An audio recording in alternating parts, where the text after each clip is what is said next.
जय जगन्नाथ स्वागत करुच्ची trending news channel को जोटि कि आपण मैंने केवल सत आ बड़ लेटेस्ट अपडेट पाइपर आज सब बड़ लेटेस्ट अपडेट है कि बड़ लेटेस्ट अपडेट आसूँ कि आसंता 24 घंटा मध्य एक साइक्लोनिक सर्कुलेशन एक घूर्णिबलय सृष्टि हे परवर्ती 12 घंटा मध्य एक शक्तिशाली लघुचाप परिणत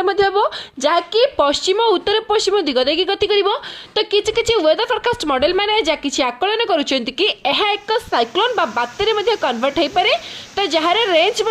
ओडिशा रहुची तो प्रकृत में यह केते बड़ बात्या है किसी वेदर फोरकास्ट मॉडल मैंने जहाँ किसी आकलन कर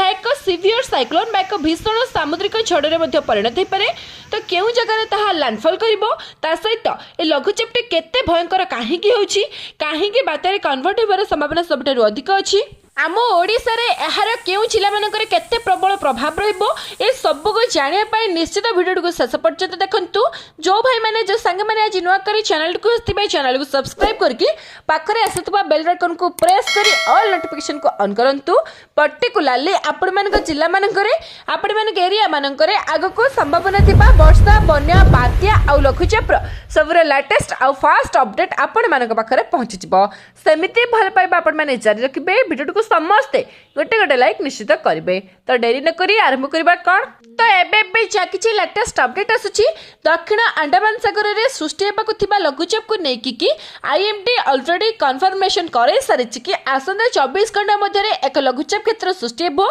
जाकि अधिक घनीभूत होइकि ताहा पश्चिम आ उत्तर पश्चिम दिग देखि गति करिवो ता माने वेलमार्क लो प्रेशर रे परिणत हेबो तो परवर्ती 48 रु 72 घंटा मध्य ताहा केंद्रीय बंगोपसागर रे आसिकि पहुंचीबार संभावना यथेष्ट अधिक रही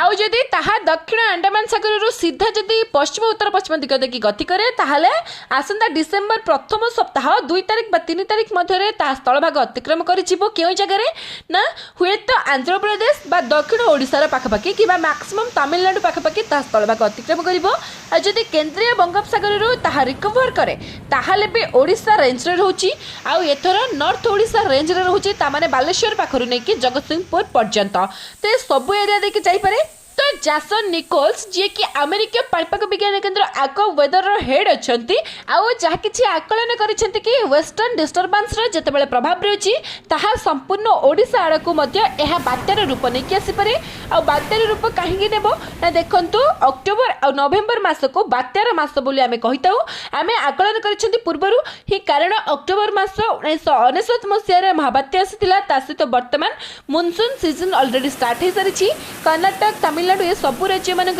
तो तेणुक जहाँ भी किसी हेले सी सरफेस रे इंपैक्ट रोचे आउ सी सरफेस रे फेवरेबल कंडीशन रोचे गोटे लघुचाप को बात्यारे परिणत करने जहाँ भी यही लघुचापटी अधिक शक्तिशाली हो डिप्रेशन डीप डिप्रेशन रूप नहीं पारे साइक्लोन रो संभावना यथेष्ट अधिक अच्छी किंतु जहाँ भी हेले आगको प्रबल वर्षा आसुची भल वर्षार संभावना अच्छी तो जेहेतु धान अमलर समय तो आपण मैंने निहाती अलर्ट रहिबे कारण वर्षा हेले फल फसल सब नष्ट हो पारे यथेष्ट अधिक संभावना अच्छी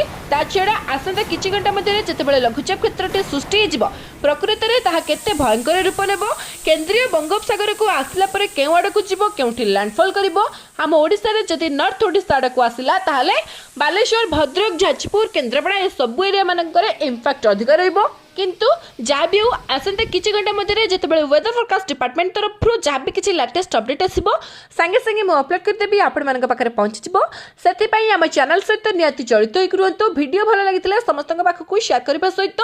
समस्तक सचेतन निश्चित करंतु शेष पर्यंत वीडियो देखिथिबारु आपण समस्तक पुणी थरे हृदय सहित बहुत बहुत धन्यवाद। जय जगन्नाथ वंदे मातरम।